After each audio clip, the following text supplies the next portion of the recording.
អស់គ្នាបានឃើញវីដេអូដែលបានបាញ់ខាងដើមហ្នឹងគឺប្រភេទកំជ្រួច KK A36 គ្រាប់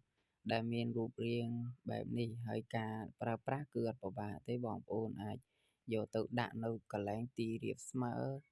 កន្លែងណាមួយឃ្លាតចេញពីមនុស្សពីផ្ទះឬក៏កំបាញ់ចិត្តអ្វីដែលវាងាយនឹងឆេះណាបាញ់ឃ្លាតពីនឹងទៅហើយយើងដាក់ទីរាបស្មើឲ្យកេះវាឆេះវានៅនឹងដុតទៅបានអញ្ចឹងរាល់ការបាញ់លេងគឺត្រូវទទួលខុសត្រូវជាពិសេសគឺរាល់ការរៀបចំកន្លែងបាញ់ហ្នឹងហើយរៀបចំទីឃ្លាស្អាតពីផ្ទះពីមនុស្សទៅគឺយើងដុតហើយយើងដើរចេញហើយយើងថតមើលបាញ់មើលលេងទៅគឺបានហើយប្រភេទនេះគឺมันងាយផ្ទុះពីផ្ដាទេកុំឲ្យតែយើងដុតវាទុះអញ្ចឹងរាល់ការដុតគឺឃ្លាតពីមនុស្សពីអ្វីដែលងាយនឹងឆាបឆេះអញ្ចឹងណាអរគុណសំណាងល្អ